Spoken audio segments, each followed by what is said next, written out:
আজকে আমি পরবো এই লাল টকটকে শাড়িটা। আজকের দিনটা খুবই একটা স্পেশাল, যার জন্য লাল শাড়ি পরে বেরিয়ে পড়েছি। আর কেন এসেছি, কি সমাচার, অবশ্যই কিন্তু পুরো ব্লগটা দেখলেই তোমরা বুঝতে পারবে। তাছাড়া তোমরা কিন্তু অলরেডি বুঝে গেছো যে আজকের ব্লগটা কি হতে চলেছে।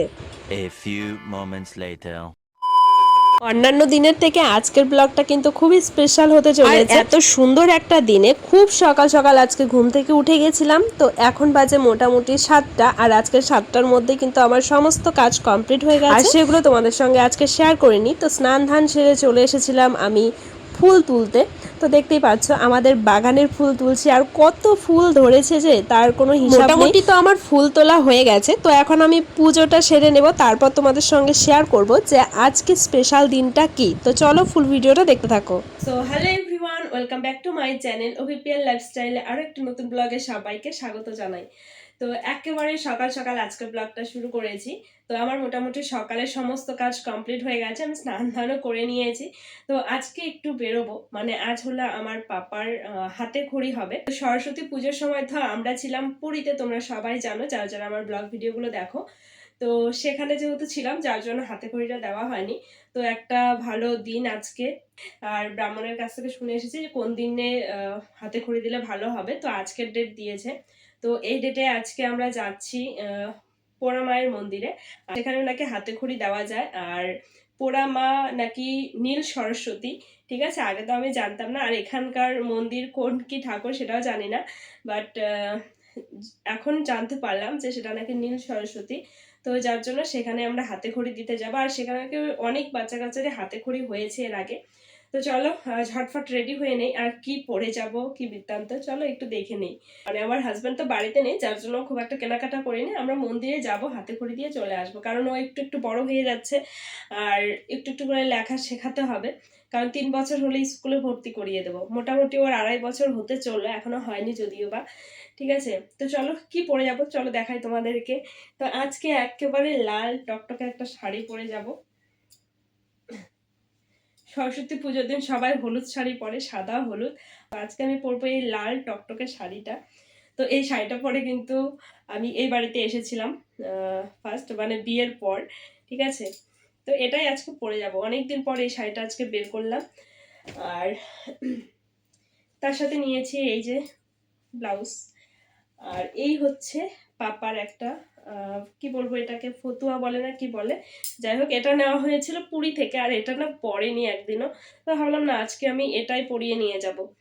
তো দেখা যাক কিরকম হয়, যদিও বা একটু বড় হয়ে গেছে এই জামাটা, তো পরতেও তো হবে। তো চলো ঝটপট রেডি হয়ে নেই, রেডি হয়ে তারপর দেখা হচ্ছে, কারণ আমার শ্বশুরমশাই আসবে নিতে। তো বেশিক্ষণ দেরি করবে না, আর আমার বাড়ির কিন্তু পুজো দেওয়াও হয়ে গেছে। তো চলো ঝটপট রেডি হয়ে নেই। আর এইদিকে দেখো আমি কিন্তু একেবারে ঝটপট রেডি হয়ে গেছি, আর এখানে ঠাকুর প্রণাম করে বেরিয়ে পড়লাম। আর পাপা কিন্তু অনেকটাই আগে এসেছে রাস্তায়, কারণ আজকে মা যাবে না, আমি কাকিকে নিয়ে যাব পাপাকে ধরার জন্য। কারণ পাপা প্রচন্ড দুষ্টুমি করার, পুজো দিতে গেলে কেউ না কেউ ওকে নিয়ে থাকতেই হবে। আর প্রত্যেক দিনই মোটামুটি ভিড় হয়। আর এখানে বাবা এসেছিল নিতে আমাদের। আর এই যে দেখো পাপাও কিন্তু বসে গেল, আর পাপাকে নেওয়ার দায়িত্বটা কিন্তু পুরোপুরিভাবে আমি কাকির ওপর ছেড়ে দিলাম। আর কাকি কিন্তু ওকে জাপটে ধরে আছে, তার কারণ ও একটু ছটপটে বেশি, কখন কি ধুপধাপ করে পড়ে যাবে, তো সেটা একটু ভয় পায়। তো মোটামুটি দেখো আমরা তো সবাই বসে পড়েছি, কিন্তু একটা জিনিস পাপার খেয়াল করেছে, আমি যে ওকে একটা কাজলের যে একটা ফোঁটা দিয়েছি, তো সেখানে আমি পাউডার দিতেই ভুলে গেছিলাম। তো এত দুরন্ত আর এত তাড়াহুড়ো করে আমি রেডি হয়ে, আমাদের যেতেও অনেকটাই লেট হয়ে গেছিল, যদিও বা অনেকটাই সকালবেলা ঘুম থেকে উঠেছিলাম, ভাবছিলাম যে সকাল সকাল যাব আর হাতে খড়িটা দিয়ে আসবো। তো পুরোহিত মশাই বলেছিল যে 8টার পরে যাবে, তো 8টার পরে একটা ভালো মুহূর্ত বা সময় থাকে, তো সেই সময়ে হাতে খড়িটা দিতে হয়। তো যার জন্য কিন্তু 8টার পরে আমরা বেরিয়েছি। আর এখানে রোদও উঠে গেছে মোটামুটি। তো ফাইনালি আমি চলে এসেছি ঠাকুর মন্দিরে, এসেই দেখছি প্রচণ্ড পরিমাণে ভিড় আজকে। আর ওই হলো মা, তো মায়ের দর্শন করে নিলাম। আর আমি একটা ফুলের ডালাও নিয়েছিলাম, এখান থেকে কিনে নিয়েছিলাম। তো সেগুলো আমি ভিডিও করতে পারি, কারণ আমার আসল উদ্দেশ্যটা ছিল হচ্ছে পাপাকে হাতে খড়ি দেওয়াটা আমি ঠিকঠাকভাবে দেওয়াতে পারবো কিনা, কারণ প্রচন্ড পরিমাণে মন্দিরে কিছুক্ষণ দাঁড়াতেই কিন্তু হাতে খড়িটা দিয়ে দিয়েছিলাম। তারপর ভবতারিণী মায়েরও একটু দর্শন করে নিলাম। আর আমরা যখন গেছিলাম এত পরিমাণে ভিড় ছিল সে কি বলবো, মানে একটা লাইন পড়ে গেছিল। আর আমরা যখন ঘুরে ঠুরে বাড়ির দিকে আসছি তখন দেখছি যে ভিড় একেবারে নেই। আর এখান থেকে কিন্তু সবাই ডালা পেয়ে যায়, ফুলের মালা পর্যন্ত কিন্তু এখান থেকে পেয়ে যাবে। তো মোটামুটি আমাদের পুজো দেওয়া হয়ে গেছে আর এখন আমরা যাচ্ছি বাড়ির দিকে। সকাল সকাল ভেবেছিলাম যে আজকে অনেক কিছু কেনাকাটাও করব, কিন্তু যেহেতু মা আসেনি যার জন্য আজকে আর কেনাকাটা করব না, কাকিকে নিয়ে এসেছিলাম। আর কালকে বাসন্তী পুজো ছিল যার জন্য দেখো এখানে কিন্তু ঠাকুর দর্শনও করে নিলাম পোড়ামায়ের মন্দিরের এখানেই। আর বুড়ো শিবেরও কালকে বিয়ে হয়েছে, সেই উপলক্ষে কিন্তু এখানে কালী আর নারায়ণ পুজো হয়েছিল। তো যাই হোক, এই যে দেখো আমাদের পোড়া মায়ের মন্দিরটার ফুল লুক। তো এখানে প্রচুর দোকান আছে যার জন্য কিন্তু পুরোপুরিভাবে মন্দিরটা দেখা যায় না। তো আমি বাড়ি থেকে যেটুকু পারলাম সেটুকুই দেখানোর চেষ্টা করলাম। তো এখন আমরা বাড়ি যাব, বাড়ির জন্য টোটোর জন্য এখানে অপেক্ষা করছি। তো এখানে একটা টোটোওয়ালাকে বললাম যে যাবে নাকি, কিন্তু বলছে যে না যাব না। তো মোটামুটি একটু সময় দাঁড়ানোর পর কিন্তু টোটো পেয়ে গেছিলাম আর ফাইনালি চলে এসেছি আমরা বাড়িতে। পাপা কি কি লিখেছে অবশ্যই সেটা আমি শেয়ার করব। তো তার আগে চলো পাপার জন্য এখন কিছু খাবার বানানো যাক। মানে সকালে এসে আমরা কিছু ভাত খাওয়া দাওয়া করেছি, তো দুপুরবেলার জন্য আমি এখানে ফল কেটে নিচ্ছিলাম।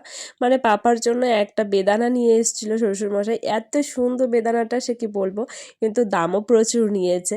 তো যাই হোক, সেগুলোই আমি এখন ছাড়াতে লেগে পড়েছি। আর তার সাথে একটা তরমুজ নিয়ে এসেছিলো, আর এই ফার্স্ট টাইম এবছর আমরা তরমুজ খাচ্ছি।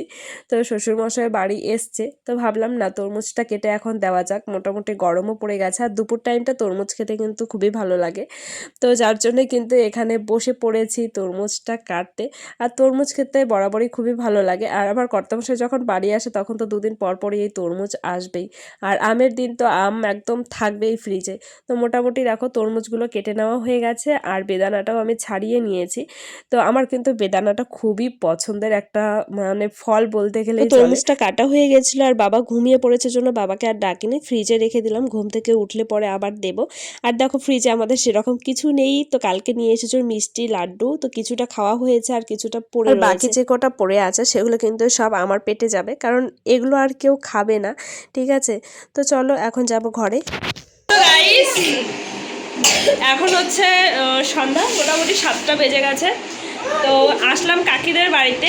ওই যে দেখো কাকি এখন কাজ করছে, কাজে ব্যস্ত। আর কাকিদের বাড়িতে কে এসেছে দেখো, এটা হচ্ছে আমার ননদিনী।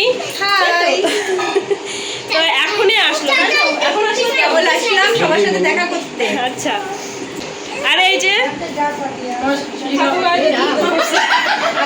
তো অনেকদিন পর ননদ এসেছে তাই দেখতে আসলাম, আর আমার ছেলেও এসেছে এখানে।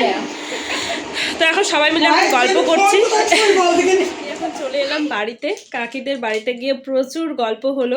আর মেয়েরা বাপের বাড়ি আসলে কিন্তু অনেক গল্প জমানো থাকে, তো সেগুলোই গল্প করা হলো সবাই মিলে। তো ওরা আজকেই এসছে, সন্ধ্যার সময় এসছে, কালকে চলে যাবে বাড়িতে।